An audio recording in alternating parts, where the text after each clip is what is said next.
মুখ্যমন্ত্ৰীয়ে প্ৰথম মিঠাতেলৰ কথা কৈছে। মিঠাতেলৰ যেতিয়া দাম বৃদ্ধি হৈছে তেতিয়া মুখ্যমন্ত্ৰী নিশ্চুপ আছিলে। এতিয়া সেই কথাটোকে এডজাষ্ট কৰিবলৈ গৈ মুখ্যমন্ত্ৰীয়ে মিঠাতেল আৰু মাতৃ আৰু সন্তানৰ মাজত সম্পৰ্কৰ কথা কৈছে। এইটোতো বিকল্প মানে এটা চেণ্টাৰৰ পৰা কোৱা নিচিনা কথা, এইটোত মই বিশেষ কথা নকওঁ।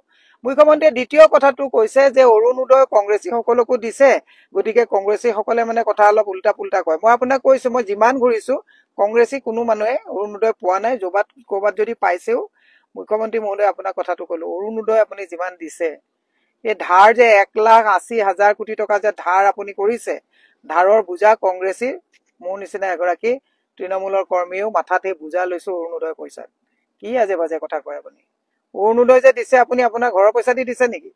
অৰুণোদয় যে ইয়াত যে ধাৰ লগাইছে 1,80,000 কোটি টকা যে ধাৰ, প্ৰত্যেকজন মানুহৰ গৰ্ভত থকা সন্তানটো 50,000 টকা ধাৰ আছে। আপুনি ঘৰৰ পৰা দিছে নেকি অৰুণোদয়? মুখ্যমন্ত্ৰীয়ে কথা কওঁতে সংযম হোৱা দৰকাৰ। তৃতীয় কথাটো মই মুখ্যমন্ত্ৰীয়ে কৈছে কংগ্ৰেছী সকলৰ চুইচটো তেওঁ এনেকে দেখাই দিছে, চুইচটো মানে তেওঁলোকৰ ঢিলা হৈছে, অলপ টাইট দিব লাগে। মই আপোনাক কৈছো, আপুনিতো ভালকে জানে, আপুনি বহুত মানে ডক্টৰেট লোৱা কথা। চুইচ এটা যদি মোৰ গাড়ীখনতো চুইচ এটা বদলি হয়, বেয়া হয়, তাক বদলাই দিব পাৰে। কিন্তু গোটেই ইঞ্জিনটো যদি বিকল হয়, ইঞ্জিন ডাউন দিয়া নহয়, নতুন ইঞ্জিন ইনষ্টল কৰিবলগীয়া হয়, আপোনাৰ বিকল হৈছে। আপুনি এই কথাবিলাক নকব। এজন মুখ্যমন্ত্ৰী, আমিও বেয়া পাইছো আপোনাক কটাক্ষ কৰিবলৈ, কিন্তু যেতিয়া মুখ্যমন্ত্ৰীয়ে কথাটো কয় লগে লগে আমি কথাটোৰ ৰিপ্লাই দিয়াটো আমাৰ নৈতিক দায়িত্বৰ ভিতৰত পৰে। মুখ্যমন্ত্ৰীৰ পৰা অসমৰ মানুহে বৰ্তমান সময়ত কি বিচাৰিছে? জুবিন গাৰ্গৰ ন্যায় বিচাৰিছে। ৰাজনীতি কোনে কৰিছে? ৰাজনীতি আপোনালোকে কৰিছে। আজি আপোনাৰ সেই নলবৰীয়া সেইজন মন্ত্ৰী, মই নাম নলওঁ, সেইজনে আজি কৈছে প্ৰকৃত অনুৰাগী বোলে আজিহে ৰাজপথত গৈছে।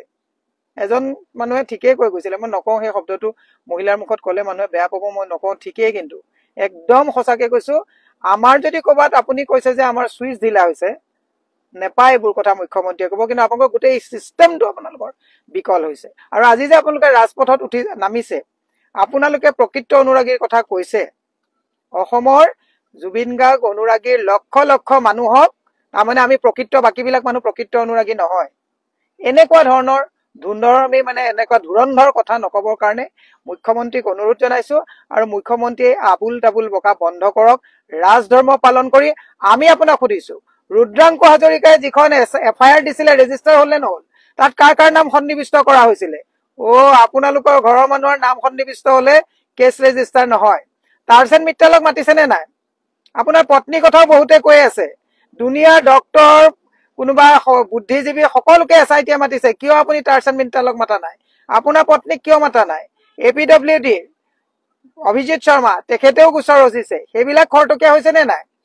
য'ত য'ত আচল কথাবিলাক কোৱা হৈছে সেইবিলাক ধিমি কৰি দিয়া হৈছে, আৰু য'ত য'ত মানে চালে বাৰে কোবাই পেলাই কথা কব বিচাৰিছে। কালি দিলীপ শইকীয়াই ঠিকেই কৈছে, আপোনালোকে যে ইঞ্জিন বিকল হৈছে তাৰ প্ৰমাণটো দিলীপ শইকীয়াই যোৱাকালি মানৱেন্দ্ৰ শৰ্মাৰ হত্যাকাণ্ডৰ কথাও কিন্তু বাৰুকে তাত কৈ পেলাই ইতিহাস দোহাৰিছে যে ন্যায়, আপুনি কৈছে ন্যায় বিজেপিয়ে দিব, তেওঁ কৈছে ন্যায় আদালতে দিব, আইনে দিব। গতিকে মই এটা কথা কৈছো, আপোনালোকে গোটেই কামখিনি কৰাৰ সন্মুখত ঠিক কৰি লওক দিলীপ শইকীয়াই কি কব আৰু আপুনি কি কব।